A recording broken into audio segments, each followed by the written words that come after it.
Today on Open House, I've got Nancy Lovette in the house, and we're talking about shifting markets. Specifically, Raleigh. Is it shifting? Does it shift? And what is a shift?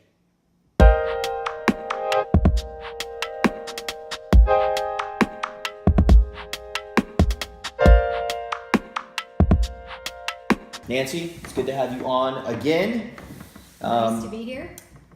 Real quick, let's just kind of talk through what is a shifting market, first of all. A shifting market, that is such a good question because you hear it a lot. People will always talk about, hey, what's going on? What's our market doing? What they're asking is our market moving? The answer is always yes, because we do not have a static market. No market is. It's constantly moving. I guess the main question is in what direction?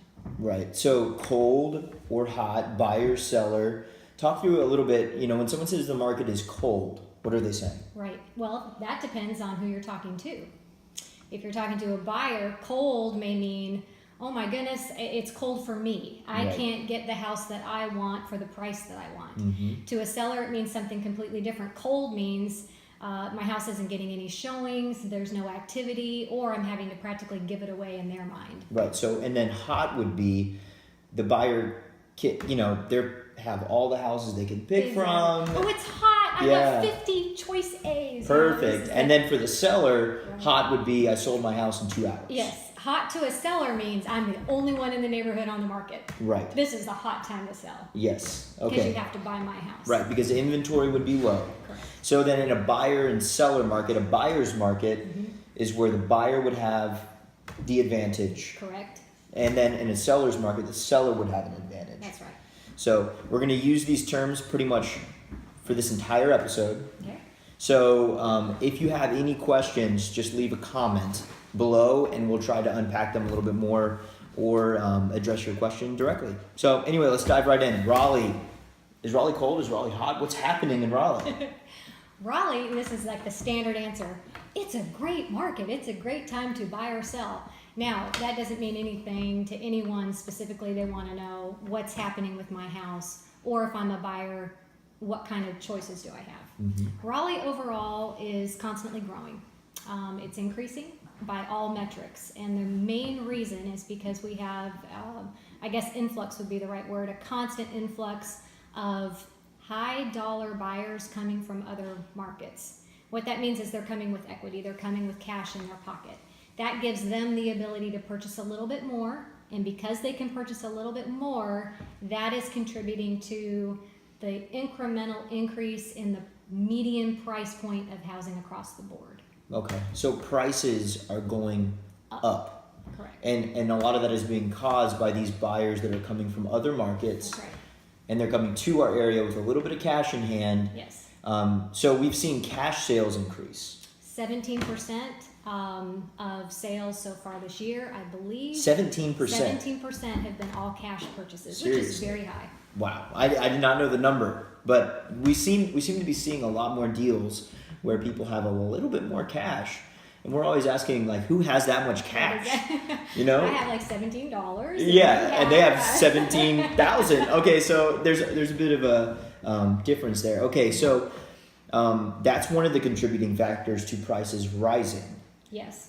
Give me a few more.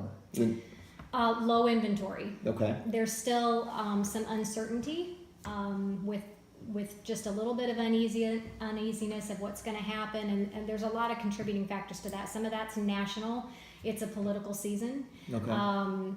Interest rates. There's several different things that what we call gauge the temperature overall. And that may not be hyper local or specific to just a particular neighborhood, but it's just a general feeling that the overall market may be carrying. Sellers are always wondering, and this is a danger because a lot of times you're always waiting. It's like I can do a little bit better. 3 months from now, 6 months from now, and you're always waiting. And the danger is you never know that you've crested and you are on the opposite side until it's in the rearview mirror. Right. And so metrics say we're going to consistently increase. I believe that is true. However, you can't just 100% bank on that. You do have to be constantly watching and looking. Right. And fully timing it exactly right for your Yeah. home. You mentioned something that I think is good to hit on, which is in real estate, the markets are hyper local. They are. So when you say a blanket statement like the market is hot or this is a seller's market, a lot of people think that they are in that market when they may their specific market could actually be a buyer's market. Absolutely. And a lot of that is driven, when we say hyper local, what we mean is not just the city and not just a zip code. It's where in the city is this particular neighborhood what we consider a hot neighborhood, and that is driven by a lot of different factors as well, one of those being price point. We could be sitting in a local area. Let's take where we are right now in this particular zip code. If I have a home that's $275,000 here, that is going to be completely different as far as hot and cold as if the home was $875,000. Right. So price point plays a huge role. I know at a certain point this year, specifically, coming through the spring, through the summer, we were seeing homes not last on the market more than a couple of days. That is very true. Overall, the listing agent days on market, which is different than cumulative, but for an agent who would list a home, 31, I believe, was the average overall days on market. Okay. That has stayed pretty steady and continues to be. I think it may have shifted just recently about 4 or 5 days off of that, but That's 35 to 31 a seasonal flux also. It is. But we are moving. We are now in October, and as we move towards December, obviously that's seasonal. So that does change. Okay, so let's talk about buyers and let's talk about sellers for a second. Well, specifically buyers. Okay, so a buyer wanting to buy a house right now, are there places where the buyer won't have to go above asking price? Like, how much of what the buyer's seeing out there are all the cards in the deck of the seller? And is that, should they be preparing themselves for that reality? Yes and no. On the one hand, they should, let me put it that way. They should expect to be purchasing very close to that listing price. However, they should also reasonably expect that they can gain some sort of a concession, because I think it's about a little over 60% of all closings have had some sort of concession, whether it's a closing cost or whatnot. So it isn't just a complete slam dunk across the board where I'm going to have to just give them exactly what they're asking for and I can ask for nothing. Right. A buyer they are going to have to purchase close to that price. In the summer, we did have it was just nuts there for a couple of months. But in the season that we're at right now, this being October, it's reasonable to assume I can come maybe a little bit off of that price and expect some sort of a concession. Okay. Sellers. Yes. Okay, so for a seller thinking, and it's understandable, you've got this market that is slowly appreciating. So they're thinking maybe next spring or the spring after, right, they can get maybe that $10,000 extra or that $15,000 extra onto their list price, right, and their sales price. So for the person who's thinking that, how quickly can a shift happen? Ooh. A bit of a curveball question. That is a curveball question. But do these things take time? Can you kind of see them coming? Or is this something that can happen in the blink of an eye? That is such a good question. A shift, there's a couple of terms that we should probably talk about. We did talk about, I guess, buyer's markets and seller's markets. What constitutes that is a supply of inventory. So if you are in a seller's market where they're holding the cards, then you've got a 1 to 2 month supply of inventory, maybe up to 3. A buyer's market, there's going to be more. You're going to have something over 5, 6, 7, 8, and beyond. The transition market is the one where everybody's wondering, are we in transition? Are we in transition? And the way you define that is, do you have that 3, 4, 5 month supply of inventory? Because that right there, you don't really know which way you're going. If that's your transitional market, you've really got to look at what's happening around to get a good sense of, are we increasing? Are we decreasing? Where are we at? And that's driven by a lot of different factors. Right. Okay, so election season, with things happening on more of a national scale, real estate is still hyper-local. It is. That being said, there are things that influence on a larger scale. If the let's just say interest rates increase. Right. What does that do? Say they increase today. What does that do to our market almost immediately? Well, it immediately creates a sense of urgency to some degree. Buyers all of a sudden start calling because they've been assuming they're low. Agents are always putting out material out there that says, oh my goodness, it's going to increase. And then when it doesn't, or that happens for a couple years, buyers get, they assume this is going to be the rate forever. This is going to be my payment forever. As soon as there is a change, as soon as there is an increase, everybody does a little bit of, oh my gosh, my payment needs to be here, therefore my interest rate needs to be here, and it will kick them into gear. That doesn't help inventory immediately. All that does is solidify again back up to maybe multiple offers on the property, less concession. That doesn't necessarily trigger something for a seller. If they start to see that buyers are jumping back in, then you've got that whole psychology of, well, do I wait because pricing's going to go up? Right. So it could still push a shift even further. It could. There's so many things. When you just brought up national, so just from a national perspective, it being a political season, people that are trying to wait and see what's going to happen. November's right around the corner. What is this going to do to our market overall? The people that are really focused in on that equation are also looking at broader metrics that have to do with their wealth and their money overall. What's going to happen with the stock market? What's going to happen with, they're looking at lots of things that have to do with their money. And it's not necessarily all about just a house. It's about how much do I put the cash that I have into real estate, or do I put it into gold or silver, or do I put it into the stock market, or what do I do overall with my money? Right. Housing is a piece of that. Okay, that's really good. So I think that a lot of things in Raleigh specifically. Let's go away from the national, back down to Raleigh.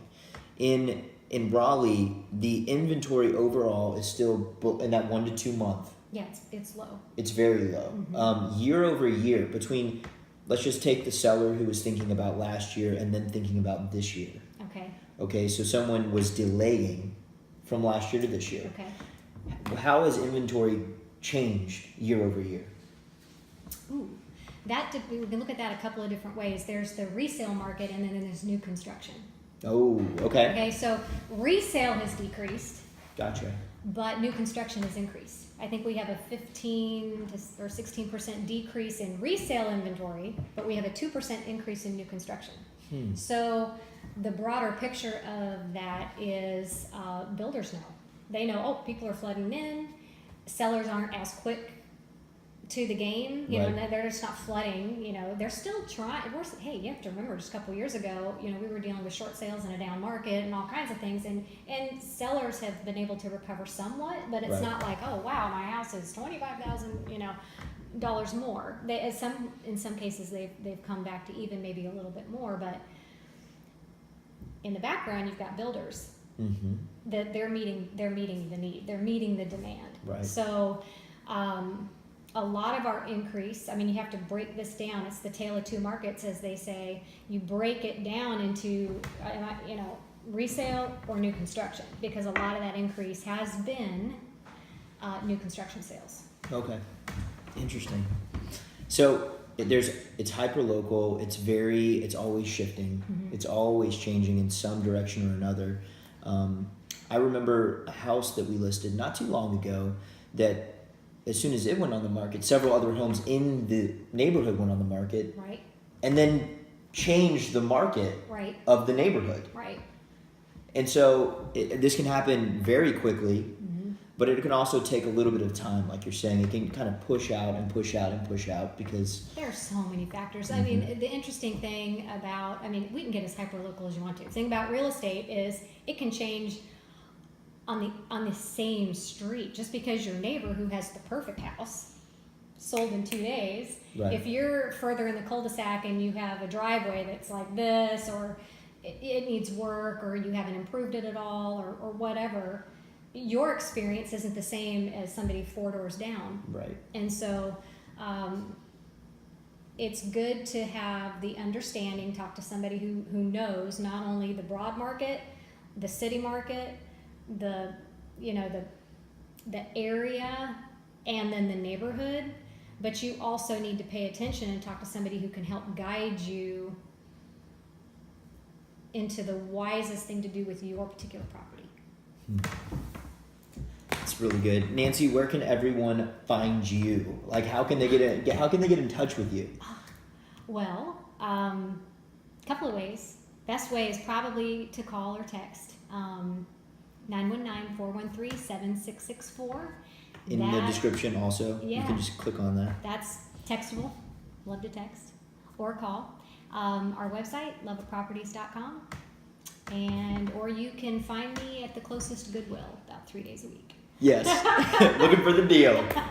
Exactly. Nancy, thank you so much. And just one more thing that I want to kind of throw at you to throw at them is if it's someone thinking that next year will make a drastic difference in their ability to buy or sell. Okay.